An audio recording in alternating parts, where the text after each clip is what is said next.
Supriyati ASN yang kami hormati dengan Dewan Guru SMA Negeri 1 Kota Bumi Lampung Utara. Puji dan syukur kita panjatkan kehadirat Allah SWT berkat rahmat dan karunia-Nya kita bersama-sama bisa berkumpul di ruang aula SMA Negeri 1 Kota Bumi dalam keadaan sehat walafiat. Salawat serta salam tak lupa kita haturkan kepada junjungan Nabi besar Muhammad Sallallahu Alaihi Wasallam yang kita nanti-nantikan syafaatnya di hari kiamat. Bapak Ibu guru hebat SMA Negeri 1 Kota Bumi Lampung Utara, pertama-tama kami ucapkan apresiasi yang setinggi-tingginya kepada Bapak Ibu yang telah meluangkan waktu untuk bisa hadir ke dalam acara diseminasi budaya positif yang akan disampaikan oleh Bapak Aang Mulyansa Eskom sebagai salah seorang calon guru penggerak angkatan 11 dari SMA Negeri 1 Kota Bumi Lampung Utara. Adapun rangkaian acara pada hari ini adalah yang pertama pembukaan, yang kedua pembacaan doa, tiga menyanyikan lagu Indonesia Raya, 4. Sambutan Kepala SMA Negeri 1 Kota Bumi Lampung Utara, 5. Diseminasi budaya positif oleh Bapak Aang Mulyansa Eskom, dan yang terakhir adalah penutup. Baik, Bapak Ibu hadirin sekalian, untuk mengawali acara pada pagi hari ini, mari bersama-sama kita melafalkan lafal basmalah. Bismillahirrahmanirrahim. Acara berikutnya yaitu menyanyikan lagu Indonesia Raya. Kepada Ibu Mariana Rizka, mohon untuk bisa memandu. Hadirin diharapkan berdiri.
Hadirin yang kami hormati, menuju acara berikutnya yaitu pembacaan doa. Kepada Bapak Dr. Andes Haji Sutrisno, kami mohon untuk dapat memimpin doa pada hari ini.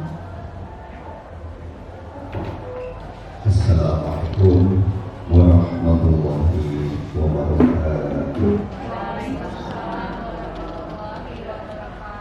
Marilah Bapak Ibu sekalian, untuk agar kegiatan yang kita laksanakan mendapatkan keberkahan dan keberhasilan apa yang kita maksud, kita sejenak menundukkan kepala dan menghadap kepada Allah Subhanahu wa Ta'ala. Perkenankan doanya saya pimpin dan kita awali dengan membaca Al-Quran. Ala hadihi niyah wa kulli niyah salihah. Al-Fatihah.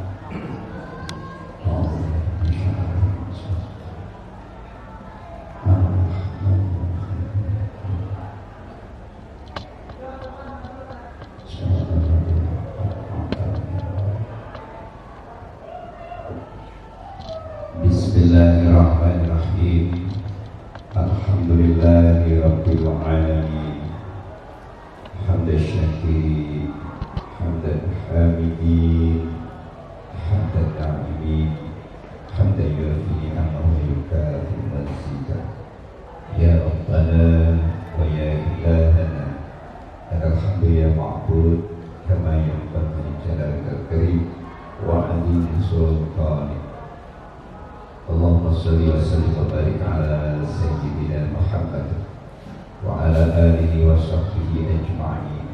Allahumma ighfir lana dhunubana wa kaffir 'anna sayyi'atina wa tawaffana ma'al abrar. Rabbana ighfir lana wa li ikhwanina alladhina sabaquna bil iman wa la taj'al fi qulubina ghillan lil ladzina amanu rabbana innaka ra'ufur rahim. Ya Allah yang Maha Pengampun, pada saat ini kami beberapa guru beserta ibu kepala sekolah berada di ruangan ini bermunajat kepada Ya Allah untuk meminta ampun atas segala kekhilafan, kekeliruan dan kesalahan-kesalahan yang kami lakukan. Demikian juga Ya Allah, ampunkan kesalahan dan dosa dari sahabat dan kami seluruhnya di sana di satu kota.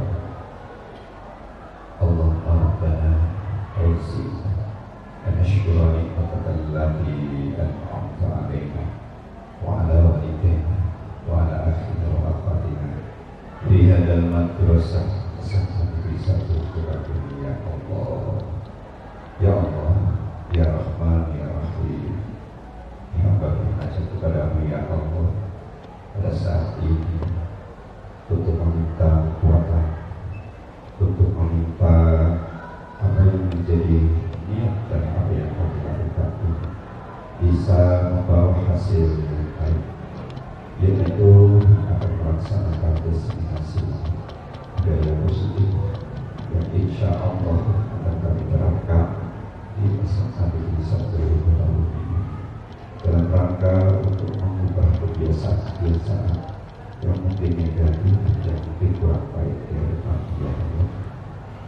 Dengan kegiatan destinasi yang positif ini, kami mohon ridho Ya Allah agar nanti membawa hasil untuk anak-anak kami, untuk guru-guru kami di masa satu tahun ini bisa menjadi hamba-Mu yang telah doi karena melaksanakan apa yang disebutkan budaya positif.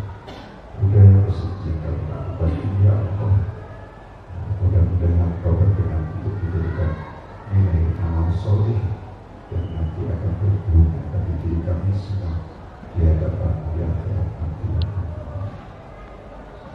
Rabbana Ya Allah, Rabbana al-Hussein wa ilam taghfir lana wa tarhamna lanakunanna minal khasirin. Ya Allah, kami mengakui sebenarnya bahwa kami semua ini teman-teman yang dari SMA di satu tahun dan seluruh jajaran yang ada adalah manusia biasa yang jelas solid, yang jelas lemah. Oleh karena sehingga apapun yang kami rencanakan dan kami lakukan, apabila tanpa ridho Ya Allah, tentu tidak dapat mengetahui hasil kami. Maka berangkat Ya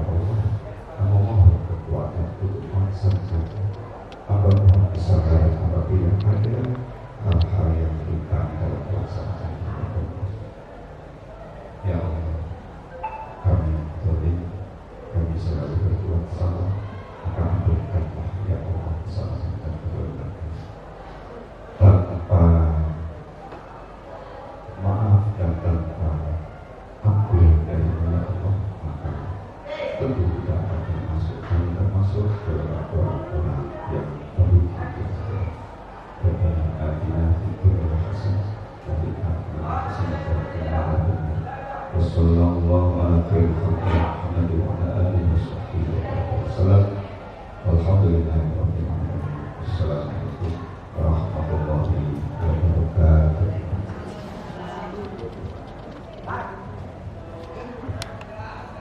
Amin, amin, ya Rabbal alamin. Semoga seluruh doa kita diijabah oleh Allah Subhanahu wa taala, dimudahkan seluruh rangkaian pada acara hari ini, dan semoga ilmu yang akan kita dapatkan nanti bisa kita implementasikan di kehidupan kita sehari-hari. Terima kasih, amin, ya Rabbal alamin. Terima kasih kepada Bapak Sutrisno. Acara selanjutnya yaitu sambutan Kepala SMA Negeri 1 Kota Bumi Lampung Utara kepada Ibu Dr. Anda Suryati AFFM, dipersilakan.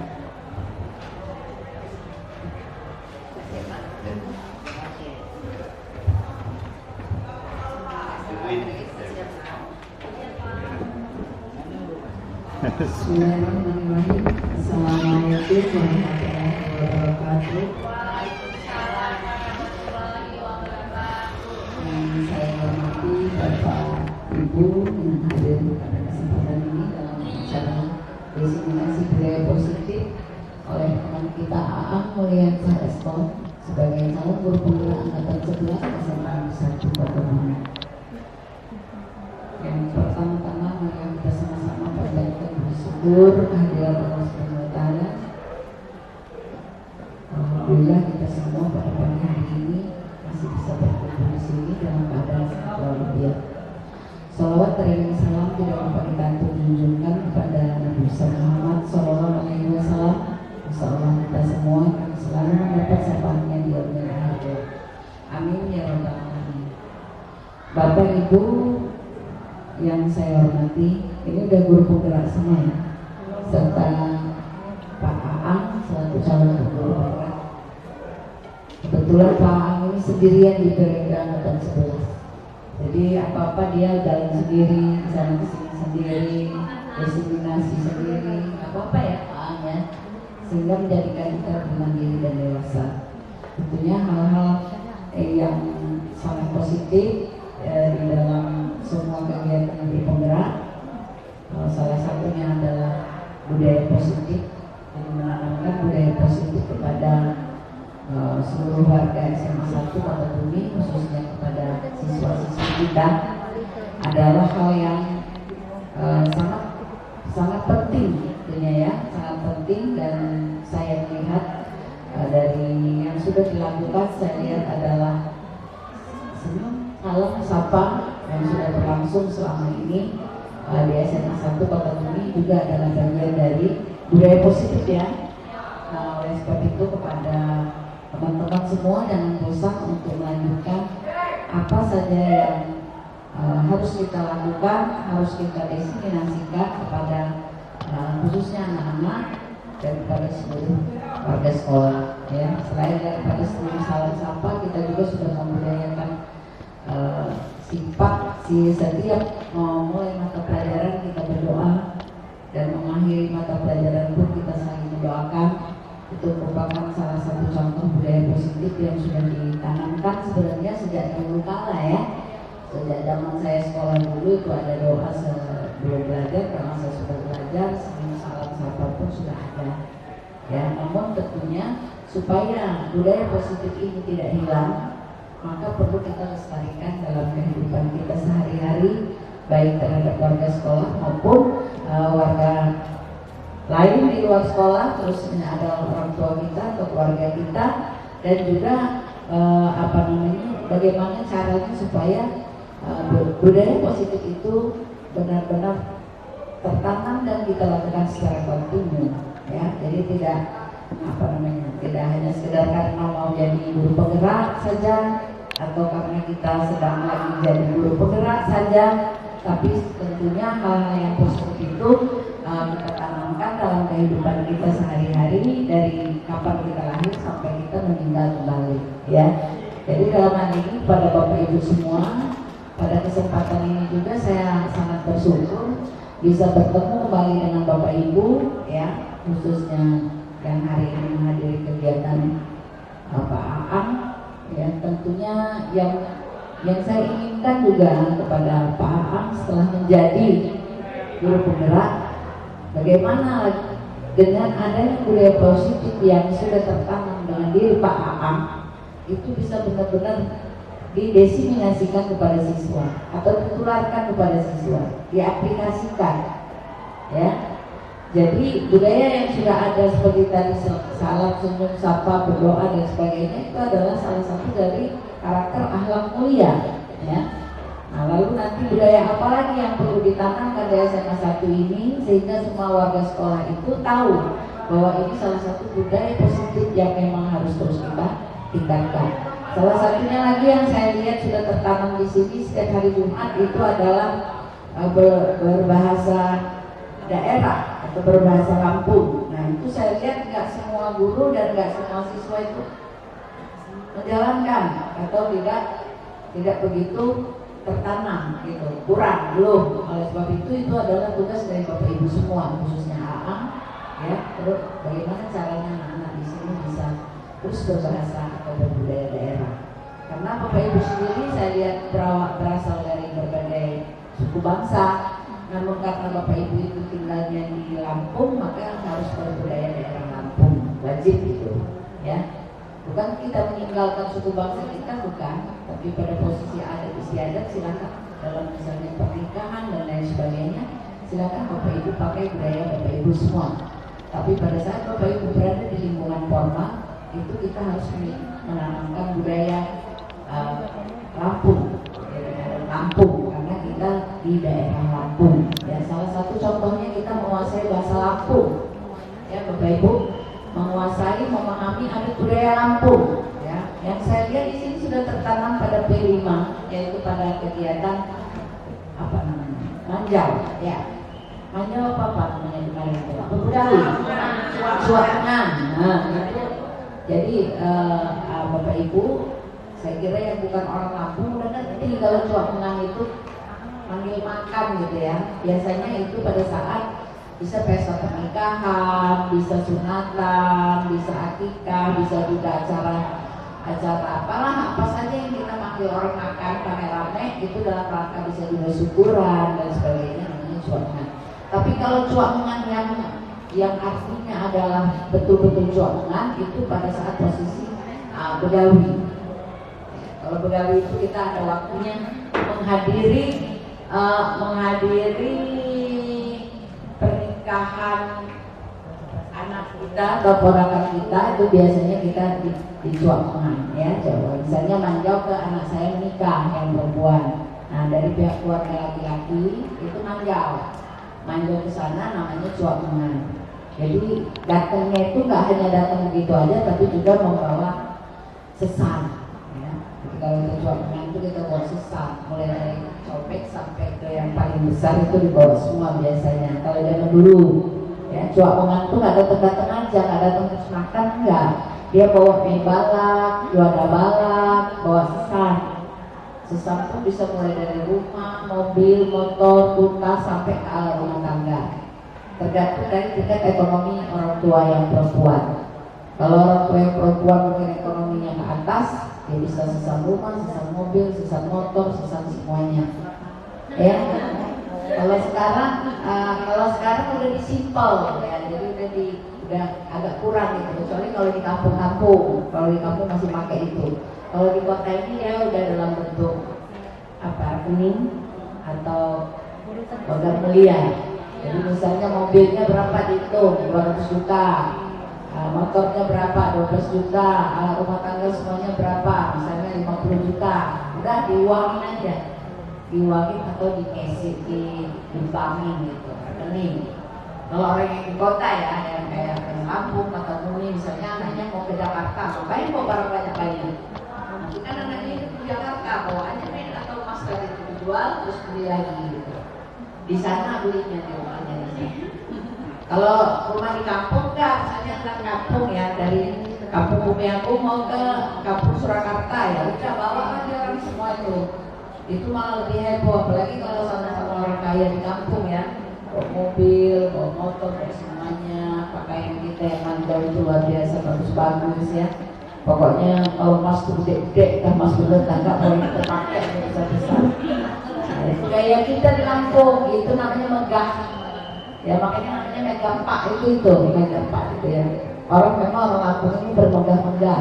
Dia tadi dari sigernya itu emas semua, kan? Kuningan semua, nggak ada. Jadi orang Lampung itu memang tipenya seperti itu. Dia nggak mau dibilangin orang miskin walaupun dia miskin. Nah, jadi istilahnya itu apa ya? Bukan sombong ya. Sudah budayanya gitu.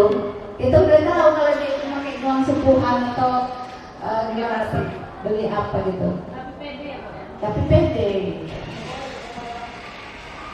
Apa sih? Oh, ya. Jadi budaya-budaya yang ada di masyarakat Lampung ini harus dikuasai ya, Bapak Ibu semua. Hari apa itu Senin kalau nggak salah berbahasa Inggris hari ini ya. Nah, coba kita budayakan dalam bahasa Inggris. Benar-benar bagaimana caranya Bapak Ibu minimal mengajarkan semua guru untuk mengucapkan apa aja di hari Senin itu berbahasa Inggrisnya. Ya, tulis aja di kertas kalau memang benar niat. Kalau Bapak Ibu itu niat mau menanamkan budaya bahasa Inggris, mulai dari pagi kita nyampe di gerbang sampai kita bicara di dalam ruangan guru, sampai kita bicara di dalam kelas yang simpel-simpel itu dibuat di dalam kertas, dipoto, masukkan ke grup. Setiap hari Senin kita ngomong ini ya, setidaknya bicara inilah. Yang lainnya kalau ini nanti belakang usul gitu kan. Nah, kayak budaya Lampung juga gitu. Siapa yang nanti punya tugas budaya Lampung, setiap pagi nyampe minimal ada bahasa yang kita ucapkan dalam bahasa Lampung. Yang orang Jawa ya tetap ngomong Lampung, yang orang Ogan ngomong Lampung, semua kita ngomong Lampung semua. Mulai dari gerbang sampai di dalam ruang guru sampai di dalam ruang kelas ya, sampai di akhir pelajaran pun kita dengan bahasa Lampung. Gitu kalau mau ditanamkan betul-betul. Jadi serempak semua guru itu tahu apa yang harus diucapkan pagi. Mengingat kita itu kan suka lupa Bapak Ibu, ya suka lupa. Jadi kadang-kadang kita terus saja bahasa Indonesia, padahal hari ini kita harusnya bahasa Lampung, bahasa Inggris gitu ya. Kepada Bu Selvi itu tolong dicatat masukan dari saya ya. Jadi apa sih yang diucapkan di hari Senin pagi? Ya, good morning mungkin, doayu mungkin, apalagi pokoknya semua ditulis. Ya, saya sangat bahagia bertemu kamu, misalnya apa kabar, tadi pagi udah sarapan belum? Ya, seperti itu.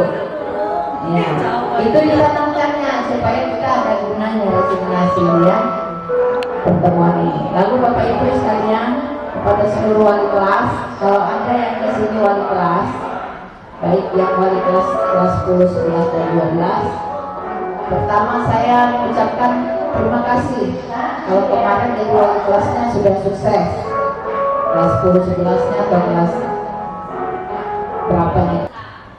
Terima kasih kepada Ibu Kepala SMA Negeri 1 Lokabumi, Ibu Dr. Anda Surya di ASN atas sambutannya. Terima kasih Bu.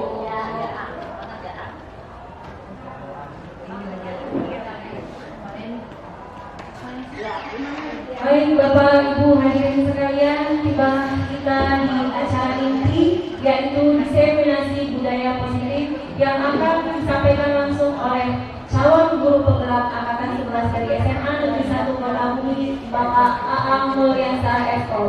Mari kita sambut dengan meriah kedatangan Bapak Aang Mulyasa. Bapak silakan. Bismillahirrahmanirrahim. Assalamualaikum warahmatullahi wabarakatuh. Selamat pagi Bapak Ibu sekalian. Terima kasih telah menyempatkan diri hadir dalam diseminasi saya dari budaya positif. Kali ini saya ingin menyampaikan budaya positif karena dalam hal ini akan mendefinisikannya tentang modul 1.4.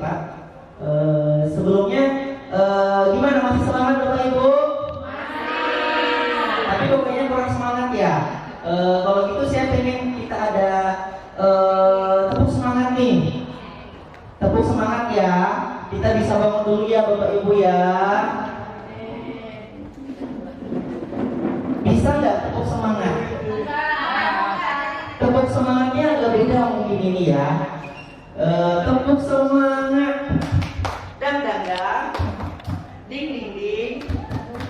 dung dung, dang dang dang, ding ding ding, dung dung dung, se, aha aha, aha aha, nga, semangat. Itu bisa ya? Oke, biar lebih semangat lagi kita awali dengan tepuk semangat ya. Tepuk semangat. Dang dang dang, ding ding ding, dung dung dung, dang dang dang, ding ding ding, dung dung dung, se, aha aha, ma, aha aha, nga, aha aha, semangat.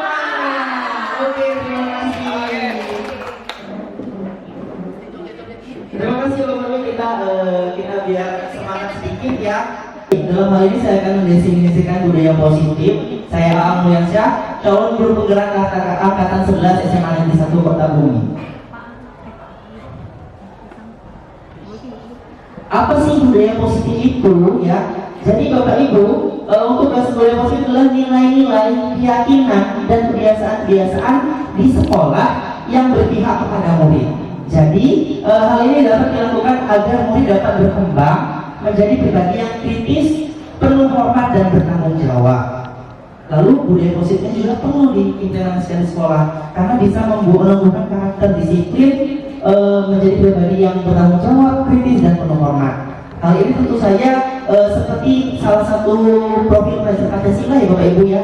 Ada berakal mulia, bertanggung jawab, berwawasan luas, inovatif dan sebagainya. Lalu budaya positif sekolah itu atau satu lagi sekolah yang mendukung pembelajaran, pengembangan karakter dan kesejahteraan seluruh warga sekolah, termasuk siswa, guru, staf dan orang tua. Jadi ternyata budaya positif itu kalau di sekolah nggak hanya untuk murid, ternyata juga berpengaruh kepada guru-guru ataupun masyarakat sekolah. Bahkan orang tua pun terlibat dalam implementasiannya. Lalu di sini ada karakteristik utama budaya positif. Di sini ada 9 karakter Bapak Ibu. Jadi kalau kita ingin menerapkan budaya positif, kita harus mempunyai karakternya dulu nih. Yang pertama ada lingkungan yang mendukung. Tentunya karena dengan lingkungan yang mendukung, contohnya seperti aman, bersih, nyaman, itu akan bisa memaksimalkan namanya budaya positif yang ada di sekolah. Karena kalau kita sudah nyaman, lingkungannya bersih, lalu suasananya mendukung, itu kan kita bisa menerapkan budaya positif di sekolah. Lalu yang kedua ada hubungan yang positif. Tentunya karena dalam hubungan yang positif kita akan membangun sebuah budaya positif. Lalu yang ketiga ada pengembangan karakter. Jadi setiap sekolah biasanya itu ada pengembangan karakter, contohnya keagamaan. Seperti kita juga ada namanya 5S ya, senyum, salam, sapa, sopan santun, itu kan mengembangkan karakter siswa agar mereka lebih hormat, patuh, taat, sopan santunnya terasa, bertegur sapa. Itu kan kita masuk juga budaya positif. Lalu ada yang partisipasi aktif.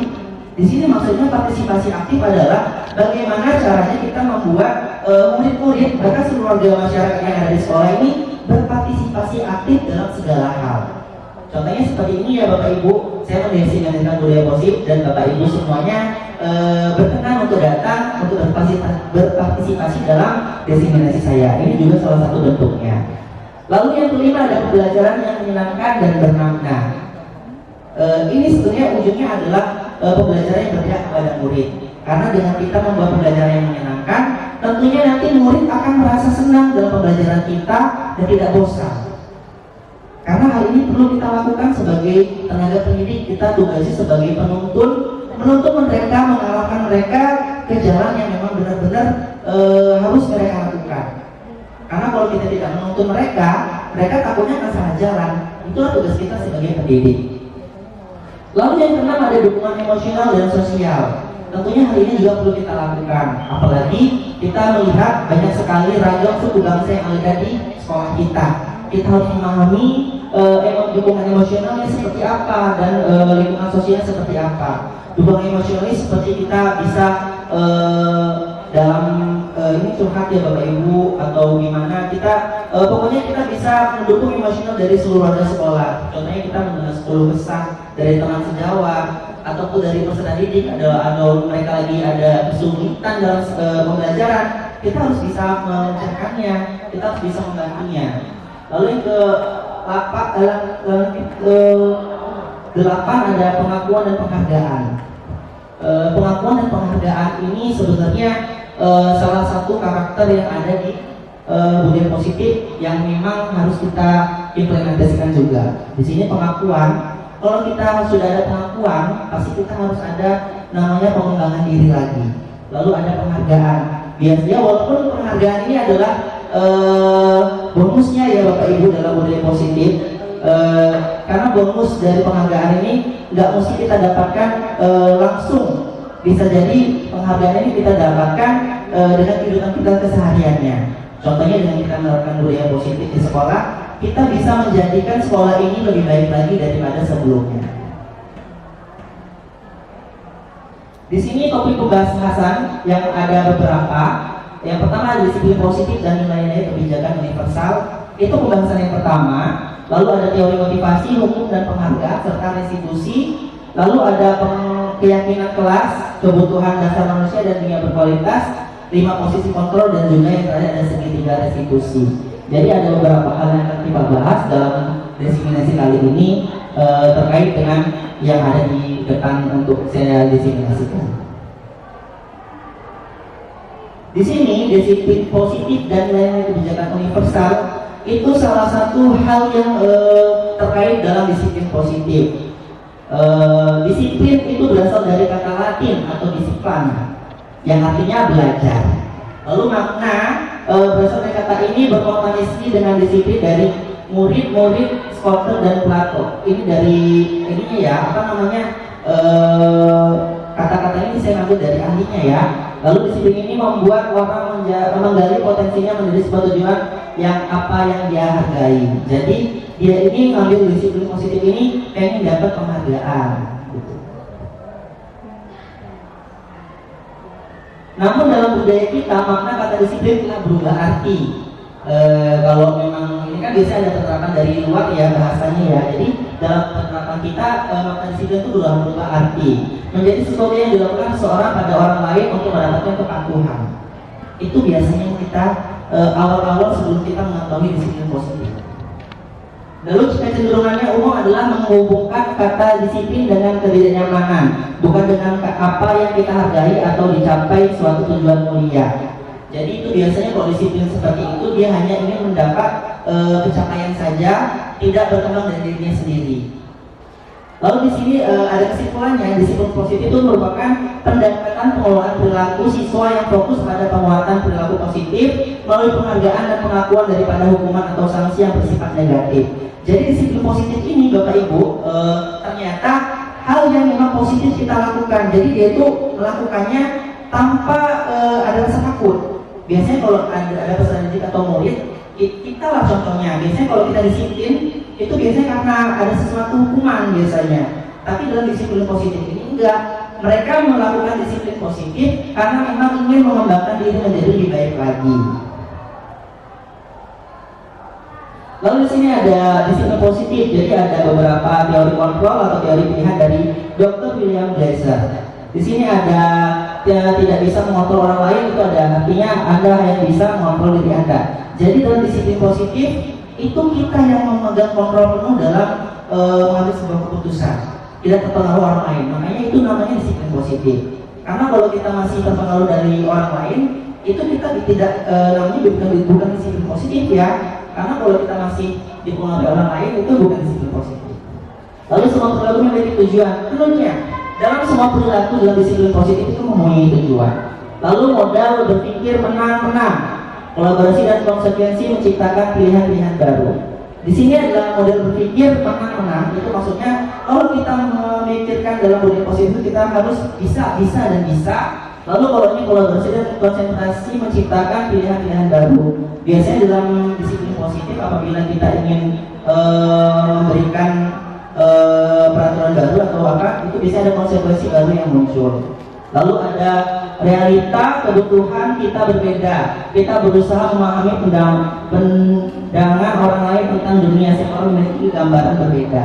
Karena memang tiap orang dalam memandang sebuah disiplin positif itu mempunyai pandangan yang berbeda-beda. Makanya setiap orang mempunyai makna yang berbeda-beda dalam pengimplementasian budaya positif. Di sini ada nilai-nilai kebijakan universal. Jadi nilainya bersifat positif ya Bapak Ibu. Jadi manusia yang merupakan tujuan mulia yang ingin dicapai setiap individu. Nilai-nilai tersebut bersifat universal dan lintas bahasa, suku, bangsa, agama maupun latar belakang. Di sini ada beberapa perilaku perubahan. Ini ada menurut dari Dr. William Glaser pada teori kontrol 1984 menyebutkan bahwasanya tiap perilaku atau perbuatan memiliki suatu tujuan. Karena kalau kita ingin melakukan sesuatu pasti ada tujuannya. Lalu yang kedua, dengan mengaitkan nilai-nilai kebijakan yang diyakini seorang, maka motivasi intrinsiknya akan terbangun sehingga menggerakkan motivasi dari dalam untuk dapat mencapai tujuan mulia yang diinginkan. Dia ini dosen 1998. Jadi balik lagi ke dalam pusat kontrol kita sebagai manusia. Kita memegang kendali penuh untuk mengontrol diri kita apakah kita ingin melakukan budaya positif ataupun tidak. Lalu di sini budaya positif juga berkaitan dengan nilai-nilai profil pelajar Pancasila. Ada beriman bertakwa kepada Tuhan Yang Maha Esa dan akhlak mulia. Lalu ada mandiri, bernalar kritis, berkebinekaan global, gotong royong dan kreatif. Lalu masuk ke materi yang kedua, yaitu teori motivasi hukuman dan penghargaan restitusi. Teori motivasi promosia. Jadi Dian Glosser ini dalam bukunya Restitution School Discipline menyatakan ada 3 poin motivasi perilaku manusia. Yang pertama itu hal yang umum kita rasakan karena untuk menghindari ketidaknyamanan atau hukuman. Ini biasanya motivasi kita awal sebelum kita melakukan budaya positif. Lalu yang kedua, untuk mendapatkan imbalan atau penghargaan dari orang lain. Nah ini sering kita lakukan kepada anak murid. Padahal ini motivasi yang memang kadang-kala akan berdampak negatif ke depannya. Karena nanti takutnya ke depannya anak itu mau dengan cara diiming-imingi saja, tanpa ada mulai dari faktor intrinsiknya.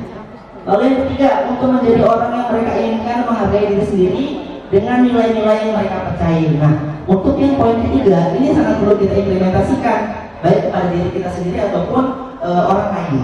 Karena ini berpengaruh untuk pribadinya masing-masing, untuk pribadinya menjadi lebih baik lagi daripada sebelumnya. Coba di sini ada pertanyaan nih Bapak Ibu. Bila di sekolah Anda tidak ada peraturan yang mengharuskan guru datang tepat waktu dan tidak ada surat teguran bagi guru yang datang terlambat dan tidak ada atasan yang memuji Anda, apakah Anda akan tetap datang tepat waktu untuk mengajar murid-murid? Kira-kira gimana Bapak Ibu? Motivasi Bapak Ibu nih, masuknya kemana nih? Atau karena takut ditegur, atau karena ingin dipuji, atau karena memang keinginan Bapak Ibu sendiri aja? Tanggung jawab kita sebagai pendidik ya Bapak Ibu, karena kita sebagai contoh untuk murid, makanya kita harus bisa memanajemen waktu dengan baik. Betul nggak? Ya, karena dengan memanajemen waktu dengan baik kita dapat memberikan contoh kepada peserta didik untuk bisa menghargai waktu. Di sini ada hukuman dan penghargaan. Penghargaan dan hukuman adalah 2 aspek penting dalam proses pembelajaran. Penghargaan dapat meningkatkan motivasi dan memberikan rasa percaya diri pada siswa, sementara hukuman membentuk perilaku siswa agar lebih baik dan mengurangi perilaku negatif. Ini sebenarnya antara hukuman dan penghargaan itu berkaitan antara satu dengan lain. Apabila ada hukuman pasti ada penghargaan. Penghargaan berlaku sama dengan hukuman dalam artian meminta atau membujuk seseorang. Nah, benar kan ya? Karena hukuman dan penghargaan itu bertujuan untuk orang-orang yang memang melakukan sesuatu, bisa itu suatu pencapaian ataupun suatu kesalahan. Kalau pencapaian diberi penghargaan dan kalau kesalahan dia diberi hukuman. Itu yang biasa sering kita lakukan. Nah, di sini muncul lagi nih, dihukum oleh penghargaan. Kok bisa sih ada yang dihukum oleh penghargaan? Sedangkan penghargaan itu biasanya kan memberikan apresiasi, tapi kok di sini ada hukum oleh penghargaan? Jadi suatu penghargaan adalah suatu benda atau peristiwa yang diinginkan yang dibuat dengan persyaratan hanya jika murid melakukan hal ini maka mereka akan mendapatkan penghargaan yang diinginkan. Jika mereka mengharapkan suatu penghargaan dan tidak mendapatkannya, maka mereka akan kecewa dan berkecil hati, serta kemungkinan lain kali mereka tidak akan berusaha sekeras sebelumnya. Jika guru memberikan murid suatu penghargaan untuk melakukan sesuatu, maka guru harus terus-terus memberikan penghargaan. Jadi kalau kita terus-menerus memberikan penghargaan agar siswa itu dapat berprestasi terus-menerus, itu mereka akan berdampak untuk kedepannya.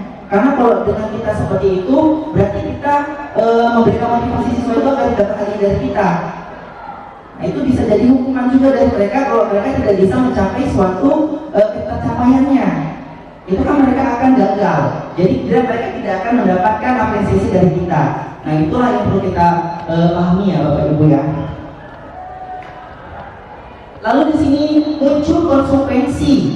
Konsekuensi itu apa sih Bapak Ibu? Ada yang tahu nggak sebelumnya? Ada yang bisa jawab konsekuensi? Akibat. Ya benar. Terima kasih Miss Selvi. Jadi konsekuensi itu adalah akibat dari sebuah perbuatan ya. Konsekuensi adalah sebuah akibat dari suatu perbuatan yang maupun pendirian yang telah tidak atau telah dilakukan. Jadi biasanya konsekuensi itu kita bangun berdasarkan keputusan bersama. Dan juga kita bisa mendapatkan konsekuensi apabila kita melakukan sebuah sebab dan akibatnya adalah konsekuensinya. Lalu di sini ada restitusi. Apa sih itu restitusi? Ada yang pernah dengar restitusi? Pernah? Bu Eka, gimana restitusi Bu Eka? Penyelesaian sebuah permasalahan. Jadi kalau kita sudah dapat konsekuensi itu ada akibatnya. Jadi kita harus menyelesaikan permasalahannya melalui restitusi. Jadi benar, restitusi adalah proses menciptakan kondisi bagi murid untuk memperbaiki kesalahan mereka sehingga mereka bisa kembali pada kelompok mereka dengan karakter yang kuat. Restitusi juga merupakan proses kolaboratif yang mengajarkan murid untuk mencari solusi untuk masalah mereka. Jadi dengan kita memberikan konsekuensi, kita mengharapkan mereka untuk restitusi untuk dapat menyelesaikan permasalahan mereka. Itu juga bisa kita bimbing ya Bapak Ibu. Kecuali kalau ada masalah yang mendalam, kita harus ikut andil juga dalam penyelesaiannya. Apabila itu juga berkaitan dengan sekolah. Di sini ada sini restitusi. Yang pertama bukan untuk menebus kesalahan, namun untuk belajar dari kesalahan. Jadi restitusi itu yang pertama sebagai motivasi kita agar tidak terulang lagi kesalahan yang berikutnya. Jadi kita bisa lebih baik lagi daripada berikutnya. Lalu yang kedua ada memperbaiki hubungan. Apabila ada hubungannya renggang, kita bisa memperbaikinya dengan restitusi. Tentunya dengan cara kita masing-masing ya Bapak Ibu dalam penyelesaian sebuah permasalahan. Lalu yang ketiga, tawaran bukan paksaan. Jadi dalam restitusi itu ada merupakan tawaran yang bisa kita olah untuk menyelesaikan sebuah permasalahan. Contohnya kita punya masalah A dan B, kita tawarkan nih cara solusi untuk mereka penyelesaian sebuah permasalahan seperti apa. Lalu yang keempat, restitusi menuntun untuk melihat ke dalam diri. Jadi kita bisa mencerminkan ke dalam diri kita restitusi kita untuk penyelesaian sebuah permasalahan. Yang kelima ada mencari kebutuhan dasar yang mendasari tindakan. Tentunya dalam restitusi untuk penyelesaian sebuah permasalahan kita harus mengenal dulu dasar dari permasalahan yang kita alami itu seperti apa. Makanya bisa kita selesaikan sebuah permasalahannya. Inilah masuk ke dalam restitusi juga. Lalu restitusi adalah cara yang paling baik. Tentunya karena dengan restitusi kita bisa memperbaiki hubungan yang renggang menjadi baik lagi, menyelesaikan permasalahan dengan solusi yang tepat. Lalu yang selanjutnya fokus pada karakter bukan tindakan. Karakter dan tindakan ini kan berbeda ya. Karakter kita memperbaiki karakter kita nih Bapak Ibu. Omnya kita ada kurang di sikapnya, kita baiki di sikap. Tindakannya menyusul. Kalau karakter kita sudah baik, tentu tindakan kita juga akan ikut baik. Lalu yang ke-8 ada fokus pada solusi. Jadi kita fokus pada solusi penyelesaian sebuah permasalahan. Nah, dan yang terakhir mengembalikan murid yang berbuat salah pada kelompoknya. Kita bisa mengembalikan murid pada kelompoknya apabila mereka sudah selesai membuat permasalahan setelah kita selesaikan. Kita bisa mengembalikan mereka lagi agar mereka merasa diterima lagi kepada kelompoknya. Di sini ada keyakinan kelas. Ada yang pernah membuat keyakinan kelas? Sudah ya. Alhamdulillah di SMA di Satu Batomi bahkan hampir merata untuk keyakinan kelas ya. Karena sudah kita terapkan namanya budaya positif untuk keyakinan kelas. Jadi keyakinan kelas adalah seperangkat nilai dan prinsip yang disepakati bersama. Jadi itu kita lakukan bersama-sama dengan peserta didik di kelas kita atau yang sebagai wali kelas dengan anak-anak kelasnya. itu biasanya ada apabila mereka melanggar ada kesepakatannya yang akan mereka lakukan itu seperti apa. Jadi itulah kesepakatan kelas. Itu bisa melakukan diskusi kelas, brainstorming, dan voting. Jadi biasanya kalau enggak mereka tuh nempel stick note di papan tulis. Itu kan bisa jadi kesepakatan kelas juga. Lalu pembentukan keyakinan kelas atau sekolah. Di sini keyakinan atau kesepakatan itu lebih bersifat abstrak. Jadi bebas universal, apa aja bisa mereka masukkan. Dengan catatan bisa terarahkan ya. Lalu yang kedua, berapa pernyataan-pernyataan yang universal ini berhubungan dengan yang pertama. Lalu yang ketiga, senantiasa dibuat dalam bentuk positif. Karena keyakinan kelas atau kesepakatan kelas itu kalau bisa dengan kata-kata yang positif. Jadi contohnya dilarang terlambat, kita ganti datang tepat waktu, itu kan kalimat yang positif. Jadi bisa dimengerti oleh murid-murid kita. Lalu yang keempat, hendaknya tidak terlalu banyak sehingga meringat dan dapat kami oleh semua warga kelas. Jadi kata-katanya itu tidak terlalu panjang. Kata-kata tidak terlalu panjang, singkat tapi bermakna. Lalu yang kelima, sesuatu yang dapat diterapkan di lingkungan tersebut. Ya tentunya, karena itu adalah kesepakatan kita bersama, kita bisa terapkan di lingkungan kita. Contohnya di kelas kita ya Bapak Ibu. Lalu ini hendaknya berkontribusi dalam membuat kegiatan kelas lewat kegiatan curhat pendapat juga bisa. Jadi diusahakan dan diwajibkan itu untuk semua warga masyarakat sekolah apabila ada yang sebagai wali kelas. Berarti di kelasnya ya kita bisa mengkolaborasikan semua siswa untuk bisa berpartisipasi aktif dalam pembuatan kesepakatan kelas. Yang ketiga, yang ketujuh, yang terakhir, meninjau kembali kegiatan kelas di waktu ke waktu. Jadi kita bisa mengevaluasi kesepakatan untuk kegiatan kelas yang memang perlu ditingkatkan lagi ataupun ada ditambahkan lagi untuk kedepannya. Gimana Bapak Ibu, masih semangat? Masih ya. Mungkin ada beberapa hal lagi yang akan saya sampaikan. Di sini ada beberapa contoh peraturan dan keyakinan kelas ya. Di sini selalu mengembalikan buku. Ini kan tempatnya itu merupakan tanggung jawab ya, karena kita bertanggung jawab untuk mengembalikan buku ke tempatnya. Lalu dengan mengganggu orang lain, untuk menghormati orang lain. Nah, itu bahasa-bahasanya dalam kesepakatan kelas. Itu kita bisa implementasikan agar bahasanya tidak terlalu panjang dan mudah dimengerti. Di sini ada hadir di sekolah 15 menit sebelum pelajaran dimulai. Itu adalah menghormati orang lain dan juga berkomitmen. Kenapa menghormati orang lain dan berkomitmen? Dengan kita hadir di sekolah 15 menit pelajaran, kita sudah menghormati guru kita, teman-teman kita, bahkan diri kita sendiri. Kita sudah sampai di sekolah. Lalu komitmen itu perlu kita tanamkan sejak sekarang ini. Karena dengan komitmen kita bisa membuat disiplin positif menjadi lebih baik lagi ke depannya. Lalu di sini ada dilarang atau kekerasan, itu adalah keselamatan dan menghormati orang lain. Karena kalau kekerasan itu berhubungan keselamatan ya Bapak Ibu. Lalu dilarang narkoba, itu ada keselamatan juga. Karena narkoba itu berpengaruh untuk kesehatan dan berdampak pada kehidupan kita ke depannya. Lalu gunakan masker itu untuk kesehatan dan keselamatan juga. Dan yang terakhir, jangan berlintas atau koridor, itu keselamatan keamanan. Di sini ada kebutuhan dasar manusia dan dunia berkualitas.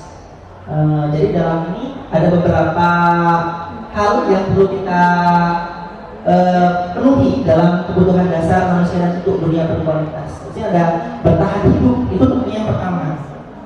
Karena kita kebutuhan dasar kita ada bertahan hidup. Lalu ada penguasaan, kasih sayang dan rasa diterima, kesenangan dan kebebasan. Di sini ada kebutuhan bertahan hidup, kebutuhan yang bersifat fisiologis untuk bertahan hidup, misalnya kesehatan, rumah dan makanan. Ini hal yang paling pokok yang mendasari kehidupan kita untuk bertahan hidup. Ada makan, minum, kebutuhan pokok, kehidupan kita, sandang pangan. Itu adalah kebutuhan dasar kita untuk pertama, kebutuhan bertahan hidup. Lalu yang kedua ada kasih sayang dan rasa diterima. Hubungan dan koneksi sosial beruntung berdiri dan kasih sayang. Jadi kasih sayang dan rasa terima ini sangat perlu juga kita miliki.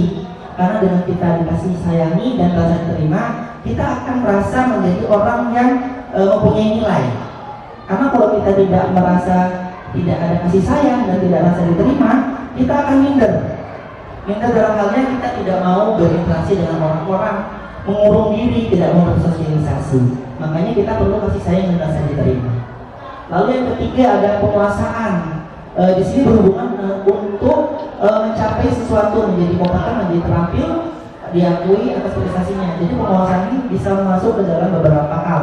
Contohnya prestasi dalam sekolah, prestasi dalam pekerjaan. Karena itu kita bisa mendapat penguasaan untuk dapat diterima atau diakui oleh orang-orang sekitar. Lalu yang keempat ada kebebasan.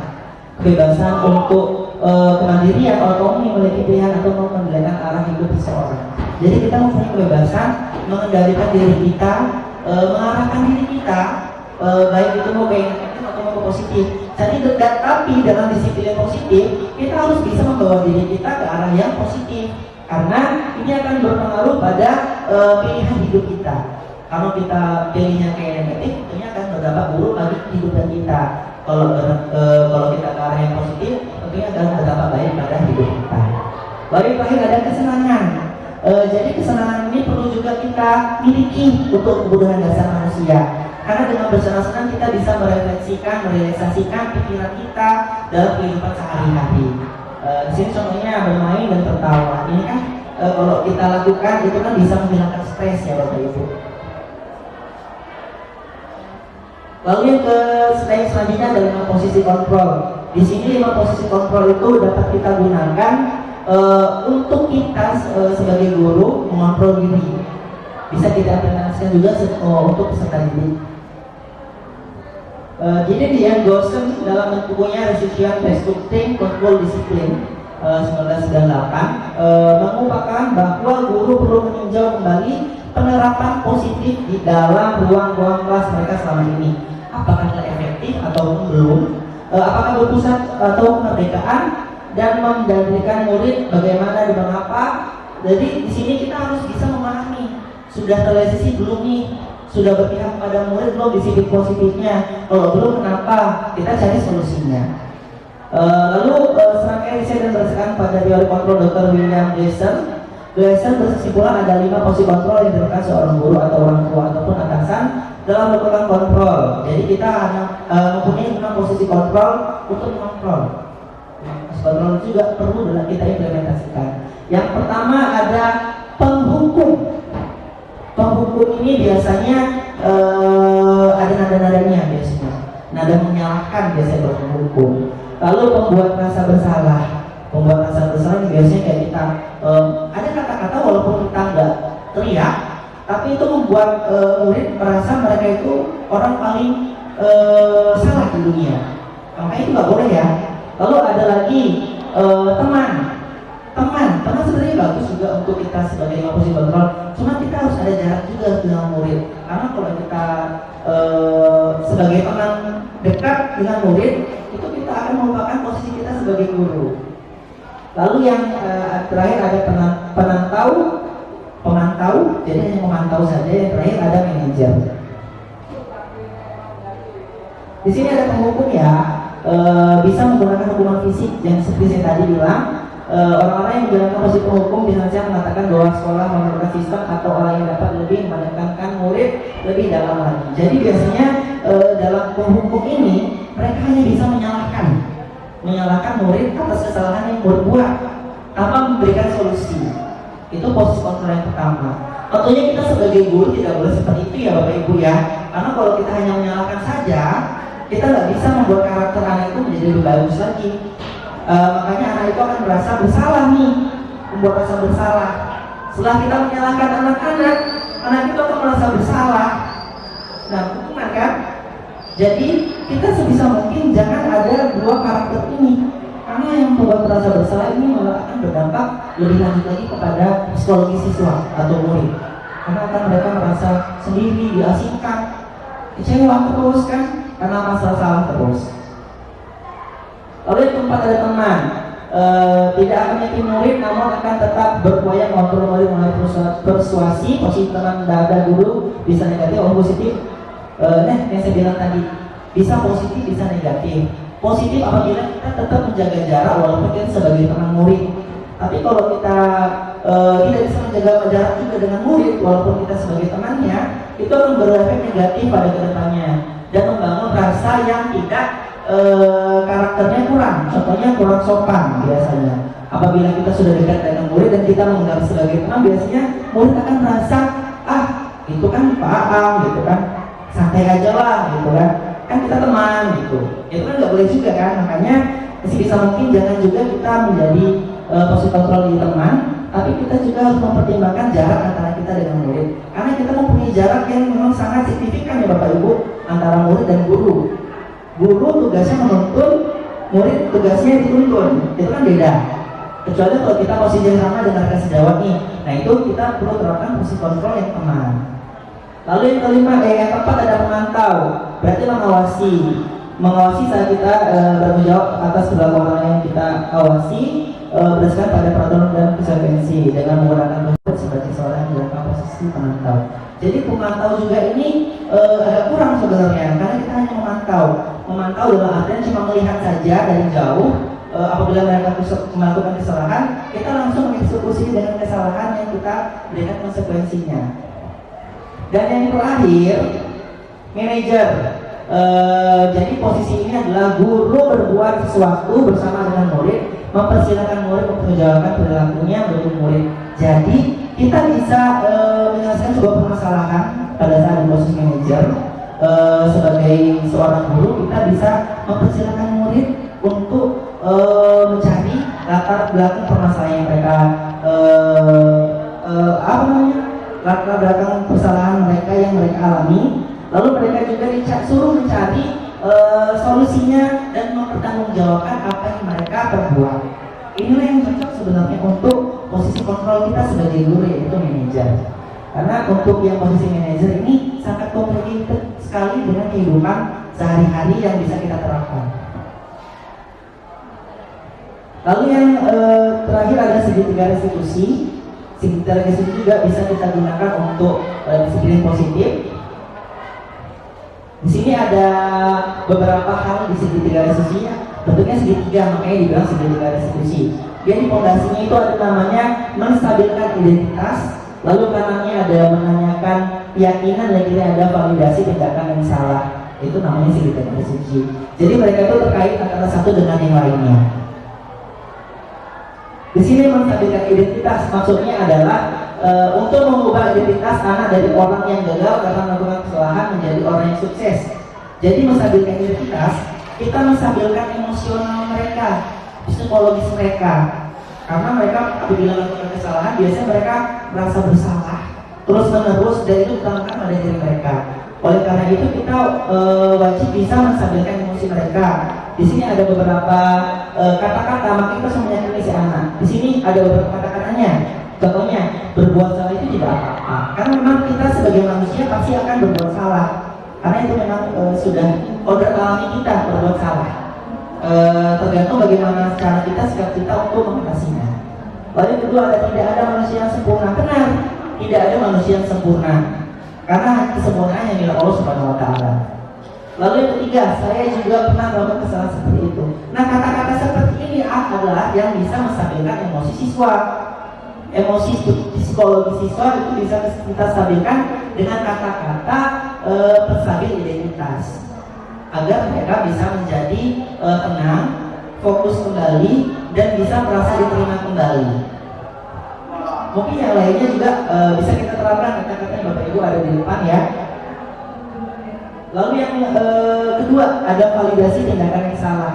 Di sini ada menurut teori kontrol dari semua tindakan manusia, baik ataupun buruk, pasti memiliki maksud atau tujuan tertentu. Seorang guru yang memahami teori kontrol pasti akan mengubah pandangannya dengan teori stimulus, respons ke cara berpikir proaktif yang mengenal tujuan dari tindakan. Jadi kita itu sebenarnya kalau ingin menyelesaikan sebuah permasalahan, pasti kita memvalidasi dulu tindakan yang salah kan. Salahnya di mana, sebab akibatnya seperti apa, kenapa mereka bisa melakukan kesalahan. Makanya kita juga harus bisa memahami hal itu. Lalu yang ketiga ada menaikkan keyakinan. Jadi teori kontrol menyatakan bahwa kita pada dasarnya termotivasi secara internal. Ketika identitas sukses, kita telah mencapai langkah dan tingkah laku yang telah dievaluasi langkah duanya maka anak akan siap untuk hubungan dengan nilai yang dipercaya. Jadi kita harus setelah kita membuat fondasinya, kita menanyakan sebab akibatnya dan juga menanyakan keyakinannya. Apakah benar keyakinan ini dengan yang akan kita terapkan pada kehidupan sehari-hari ataupun tidak? Jadi pertanyaan di atas menghubungkan keyakinan anak akan keyakinan kelas atau keluarga. Jadi bisa kita hubungkan lagi antara keyakinan satu dengan keyakinan lain, kita bisa hubungkan lagi. Jadi sebagai diskusinya adalah upaya, ini kesimpulan ya Bapak Ibu untuk studi negara restitusi itu akan merupakan upaya dalam membangun budaya positif di sekolah. Tentunya untuk mewujudkan hal ini membutuhkan proses yang tidak biasa dilakukan dalam waktu singkat. Selain itu, proses ini juga membutuhkan keterlibatan semua pemangku kepentingan di sekolah. Karena dalam studi negara restitusi untuk menyelesaikan sebuah permasalahan, kita harus melibatkan semua pihak yang ada di dalam lingkungan masyarakat sekolah. Karena dengan kita berkolaborasi aktif, kita bisa melakukan disiplin positif untuk kedepannya agar menjadikan sekolah ini lebih baik lagi daripada sebelumnya. Demikianlah deskripsi saya tentang budaya positif. Untuk hal itu akan saya berikan pertanyaan ataupun diskusi tentang kita, atau ada mau ini kuis dari saya tentang keyakinan kelas. Gimana Bapak Ibu?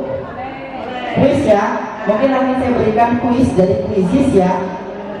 Baik Bapak Ibu, ini ada Quizizz ya. Jadi pemahaman tentang hukuman ataupun konsekuensi yang telah disampaikan tadi. Jadi Bapak Ibu bisa menjawab soal-soal yang saya berikan. Di sini ada kodenya nih, bisa jadi join dari My Quiz. Di sini ada kodenya 544071. Nanti di situ akan ada yang muncul di situ ya. Quizizz bisa dari browser quizizz.com. Bisa dicari Quizizz aja, quizizz.com. Jadi dalam kuis ini kita akan mengukur nih Bapak ketercapaian kita dalam membedakan antara konsekuensi dan hukuman ya. Kalau yang lain nggak bisa nggak apa-apa, kita mulai aja gimana ya? Kita mulai aja ya.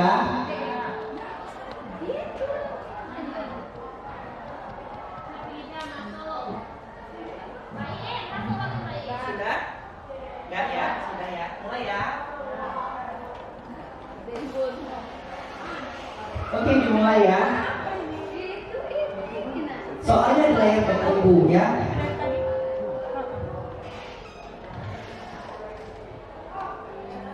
Ada 10 soal Bapak Ibu. Nah ini sudah memimpin nih Ibu Septianti. Disusul Ibu Septida. Kedua. Miss Selvi naik lagi nih poinnya.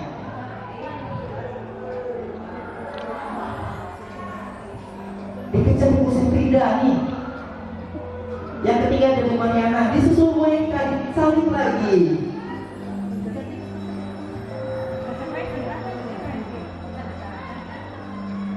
Ibu Martin disalib lagi Bu Mariana. Salib-saliban seperti ini ya. Masih Ibu Selvi nih, Ibu Selvi masih memimpin.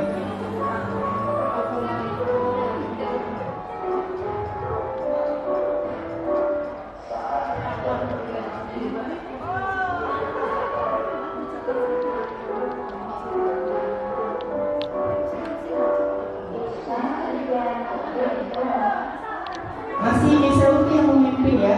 Sekarang disusul Ibu Mariana Rizka. Jadi Ibu Septida turun ke posisi 3 ya.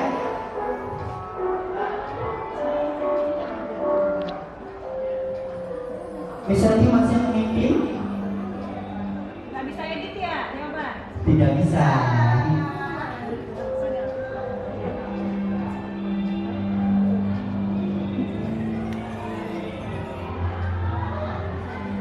Seperti sudah selesai Miss Selvi ya? Sudah.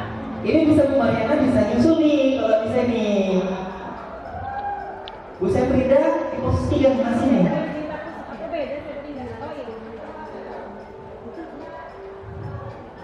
Bu Septida sudah selesai posisi kedua. Bu Mariana yang sudah selesai, maaf. Bu Septida satu soal lagi sepertinya. Ketiga. Yang lainnya di bawah masih bisa nyalip loh Bapak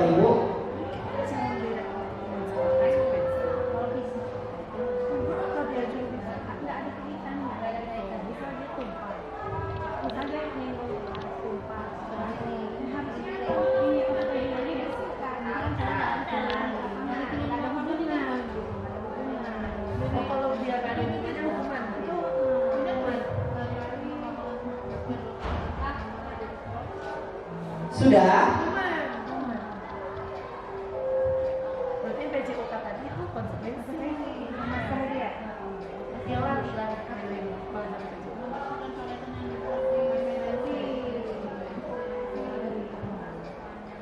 Ibu Martin menyusul menyalin Ibu Sefrida, sudah posisi ketiga. Ibu Sefrida tersalip jadi posisi keempat. Tukeran. masalah waktu tadi itu Mbak. Enggak. Biasanya kalau dia lebih cepat jawabnya lebih besar poinnya. Makanya kalau kita jawab bisa mungkin jangan lama-lama karena poinnya akan berkurang. Kalau kita baru soal langsung jawab, kalau dia benar langsung meningkat jawabannya. Poinnya banyak.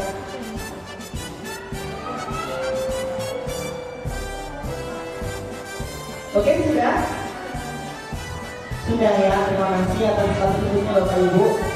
Alhamdulillah kepercayaan ini 72%, artinya sudah banyak memahami tentang konsekuensi dan lingkungan yang ada di sekolah ya Bapak Ibu. Bapak Ibu sudah berpartisipasi dalam definisi saya tentang budaya positif. Semoga kedepannya kita bisa memaksimalkan lagi budaya positif yang sudah kita jalankan dan dapat kita kembangkan lagi untuk di kemudian hari dan berdampak positif bagi kehidupan kita di sekolah. Terima kasih atas partisipasinya. Saya akhiri. Wassalamualaikum warahmatullahi wabarakatuh.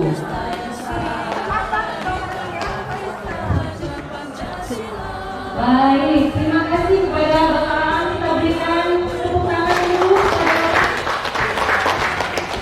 Alhamdulillah, semoga ilmu yang Pak Aam berikan bisa kita implementasikan ke kehidupan kita di sekolah. Semoga imbas dari diskriminasi budaya positif ini juga bisa kita terapkan di sekolah kita sehingga budaya positif bisa tumbuh di sekolah kita bersama. Amin, amin, ya Rabbal Alamin. Baik, Bapak Ibu hadirin sekalian, dengan berakhirnya diskriminasi yang sudah diberikan oleh Pak Aam, berakhir juga rangkaian acara kita pada pagi hari ini. Saya Syofianti selaku pembawa acara mohon maaf bila ada kekurangan dan kesalahan. Terima kasih atas kehadiran Bapak Ibu